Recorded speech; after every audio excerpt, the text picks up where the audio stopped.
What's up? My name is Lamb. This is Lamb Nation, back at it again with another great video. On today's video, I will be doing a book review of the Black Woman's Ultimate Guide to Reclaiming Femininity by the Goddis.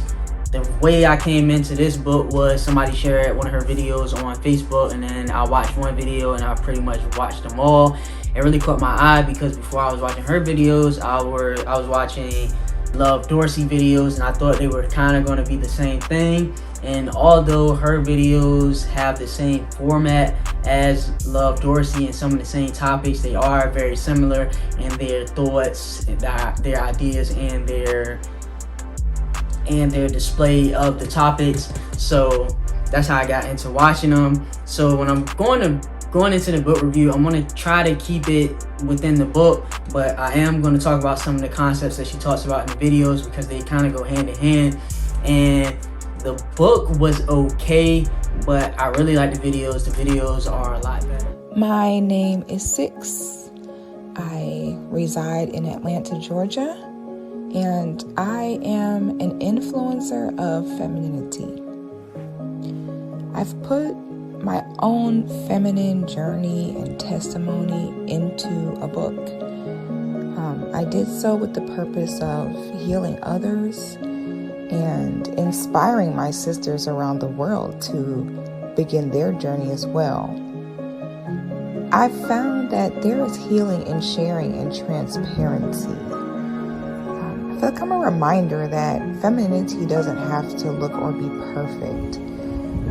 You can take the journey no matter where you've come from or no matter what you've been through. And you can be successful in it because each woman has different goals. My goal is simply to inspire and remind them, that it's possible. It's a journey about your mental mostly. I'm really proud at how far I've come and how many women I've already inspired and how many seeds I have yet to plant. Who knows? The sky is the limit. The future is just bright right now. I recommend that everybody watch them. They do have some kind of fluff time, sometimes in the beginning, sometimes at the end, sometimes in the middle. Skip past that. If you watch them at 2x speed, they're pretty long videos, like an hour and a half. But if you listen to them at 2x speed, you can get through them. And they're really good concepts. Stuff that I've never heard about before, stuff I've never thought about, stuff that I knew about that she kind of expanded more on. And a lot of stuff, at first when I was listening to her, I was like, man, it's a lot of stuff that I do not agree with. And although it's some stuff I still don't agree with, but the more I listened to her talk and listened to her explain the concepts, I kind of understood what she meant. One thing that she said, what did she say? She said, you don't marry for love. Or she was like, love doesn't matter when you get married. And I just thought that was like the craziest idea. But then just listening to it more, it kind of made sense. So getting into the book, she did share her story on how she grew up and her life as a youth. She talked about her mother and how her mother, when she ended up dying, how her mother died alone, right? And she talked about this concept, how a lot of women now, they're getting degrees and they think they don't need a man and they don't want to be mothers and they don't want to stay at home with the kids and they don't want to be this family type person. But those are the things that often goes on your tombstone. Those are the things that you are often praised for and applauded for when you transition, and those are the things that are going to be on your obituary. And she was like, her prediction was that people are going to put their degrees on their tombstones now because people aren't being the loving mothers and grandmothers and wives that they have traditionally been in the past. She talked about how being a strong Black woman killed her mother. She said being a strong Black woman, she think that was one of the contributing factors that killed her mother. And hearing these stories, I thought it didn't relate to me, and then I sat and I thought about it, and I thought about the women in my family, from my grandmother, my mother, my aunts and such. And then I thought about it and I said it kind of does relate, just reflecting back on my grandmother and how eventually she was divorced and she died at 59 years old.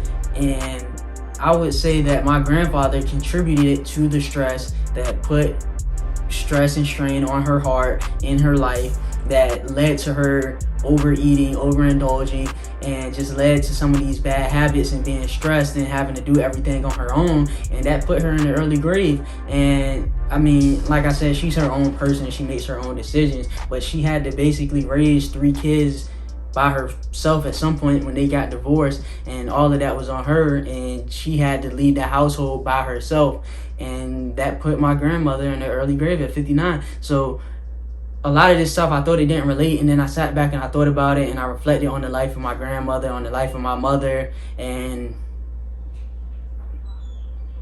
it does relate. So in the book, the first thing I tabbed, Black women are praised on how much neglect they can stand.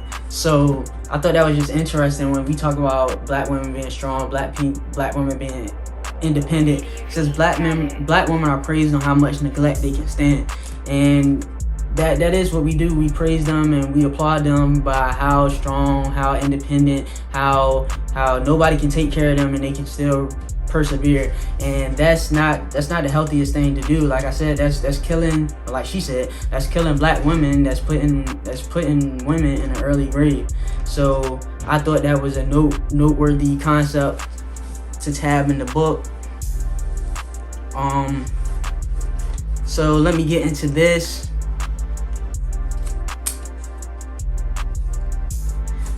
She makes this point. She's talking about her mother again. She said, "My mother was a strong woman, too strong. Too much of anything isn't good for you. The same strength ended up being her demise. It all catches up to us at some point. This sounds harsh because it is, but we all will eventually have to woman up and face the results of every life decision we have ever made." So I like that because this is a book about femininity, right? And she basically told a truth that I guess to some would be considered a hard truth about how some of the stuff that Black women are doing are contributing to an early grave. And she said she knows it sounds harsh, and nothing about this whole paragraph or this whole section, nothing was harsh in this. So I just thought that was funny that she considered that as harsh, because when I talk about stuff and some of the other people, some people really go in. So for her to say that was harsh, just made me think that alluded to her femininity and her caring nature of other people. But to me, that honestly wasn't harsh at all. So, like I said, a lot of concepts in these books are things that I never heard of, and the way I was trying to live life and the way I was trying to do relationships contributed to my last 2 relationships ending. And is this concept that she talks about that says that you don't know what you don't know. So they kind of force feed this equality type lifestyle now, that they want to destroy gender roles.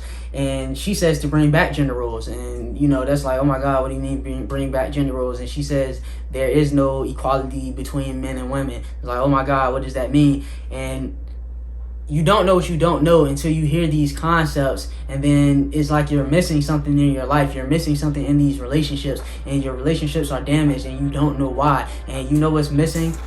Traditional gender roles. You know what's missing? This idea of equality. That's the thing that you're missing. And when you explore these and you apply them to your life, they will improve for most people, they will improve your relationships, they will improve your life. So then she talks about this thing that I also talk about, is to be balanced. And I always say you don't want to be equal in a relationship. You want to be balanced. There is no equality in relationships. Men are physically stronger. We are more logical. We are different than women. Women are more emotional. Women are softer. Women have more attention to details. So we both have strengths and we both have weaknesses. So the goal should not be equality. The goal should be balance. And I think about it like this. Let's say we are going to a war with a country. We have 100 men and 100 women. Dude, we need bullet catchers and we need nurses.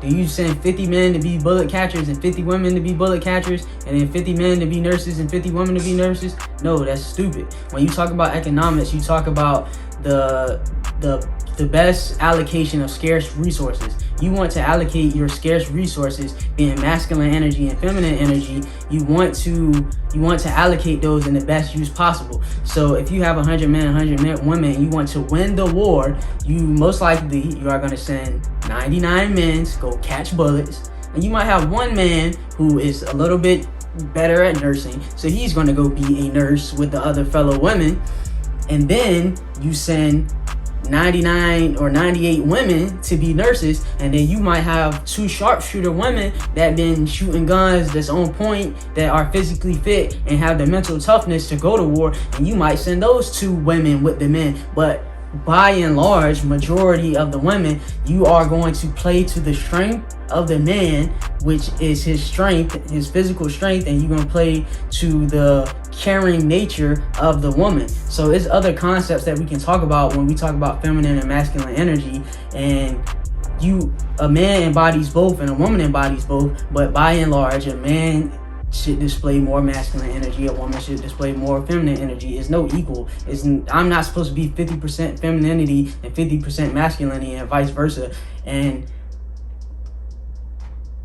that is what we're losing in society. So in one of her videos, she talks about this concept. We got to see how our grandparents lived in the 50s and 60s, and how our parents lived in the 70s, 80s, and 90s, and which one is best, and then we can kind of choose which one that we think is the better, who had the better outcome. And honestly for me, I just feel like those traditional roles, they work.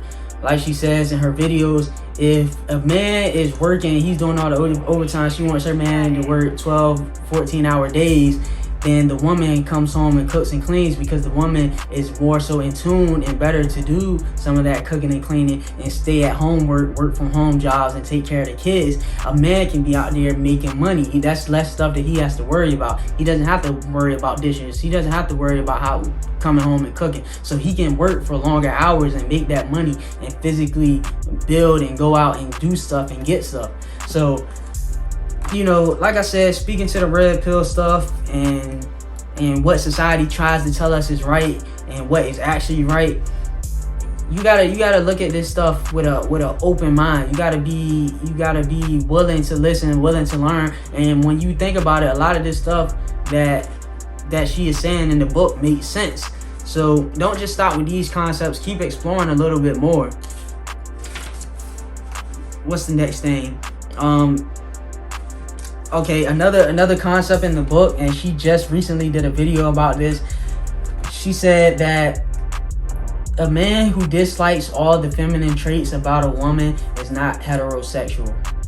He said a woman who dislikes all the masculine traits about a man is not heterosexual. You are actually a closet homosexual. And she talked about this concept in the book, and I kind of thought about it, and I did somewhat, I'm not homosexual, but I did somewhat kind of get ticked off about qualities that make women women. So I just say to that, you got to take the good with the bad, you know what I'm saying? You're not going to take nobody that's verbally or physically abusive or nothing like that, but those feminine traits that you can live with within a woman, you kind of got to deal with those, because the good is going to outweigh the bad, especially when you get you a good feminine submissive woman. So just coming from a man, I'm 22 years old. Like I said, I kind of did the whole equality 50-50, no gender roles type thing in a relationship. I per se, I didn't like that, and I am going to move more in this direction. So just coming from a black man, 22 years old, I kind of somewhat got my stuff together. I would want a feminine woman. I would not mind my woman staying at home, homeschooling kids, which is a concept I first heard from a white dude at work. And the white man, he was like, yeah, why would you want other people to raise your kids? Then they're getting their values and their views. You want your kids raised and learning from somebody within your home, so they can get those values and those beliefs from your home and your family, you know. So that's something that Six the Goddess talks about also, and it's very true, it's very relevant. She talks about how how sacred the black woman is and the sacrifices that she has to go through, stuff that, you know, I never even thought about. Talking about every time a woman pushes your baby out, how she can die, how she has to take your last name, how much sacrifice, how she has to give up, how her whole world almost kind of revolves around you when you get married, so to say. So a lot of men out there, they get mad and, you know, think women are gold diggers and all of this stuff, and that's kind of what I thought too. But now I kind of subscribe to this idea that if a woman is giving all of this to you, you should give everything you got to give back. You know what I'm saying? And just traditional masculine roles and traditional feminine roles. So in this book, she talks about how we got away from that, how we can get back to it. She actually says some practical things about how you can reclaim your femininity, as far as weight, how you look, how you act, how as a teen she was always angry, and she really breaks down and explains what feminine energy is and how it needs to be. The critiques I would give about this book, I would say she didn't go in as much detail as I would have liked her, but it is a quick read. You can fit it in your pocket or your purse or whatever. And I read this at work. It maybe took me like 2 hours. Did it 1 hour, then another hour. I read kind of slow. You can probably do it in like an hour 15, hour 20. It's a quick read. I would like to see like a whole collection of books on certain subject matters, maybe about this same size. And if it was like a 12-book collection on each subject, just going on a little bit more detail. But all in all, it was a good book. I think it's important for, even if you don't read this book necessarily, I think it's important to learn some of these ideas, some of these concepts, because like she said in the book, you don't know what you don't know, and then you're trying to figure out why your relationships fail, why they're not working, why you're having all these problems. And maybe it has something to do with this. Maybe you're the feminine, or maybe you're the woman, but you're displaying all the masculine energy in the relationship, and you're emasculating your man. Maybe you're a man, but you're the one who's submissive, and you're the one who's being taken care of. You're the one being taken care of versus you caring for your woman. So I think, yeah, we just got lost, man. We gotta get back into what love really is, what relationships really is, what marriage is really for, commitment, and really what makes us happy. Not just doing stuff because society says, oh, this is the new thing that we're supposed to do, and we're supposed to eliminate gender inequality, and we're supposed to be 50-50. And what do I always say? People be like, oh, like women, they get on Facebook and they complain about double standards. I'm like, double standards are necessary. Double standards are necessary. I just watched a video today. She said my man can bend me over and slap me on the ass. I can't bend him over and slap him on the ass. That's a double standard. That's a necessary double standard. When I propose to a woman, when I get married, I'm gonna get down on one knee, I'm gonna propose to the woman. She not gonna propose to me, we're not gonna propose to each other or whatever. That's a double standard, you know what I'm saying? But it's a necessary double standard. To be equal is, I'm gonna propose to her, she gonna propose to me back. What does that help anybody? What does that solve? So that equality stuff, that don't always work. I just say you strive for balance. You strive for balance in a relationship and be happy. And what works for you is what works for you. But again, this book is The Black Woman's Guide to Reclaiming Femininity, and it is taken from a black woman's perspective, which she is. So check it out. I got it from her website, which I think is like Goddis.com. So check it out. Let me know what you think.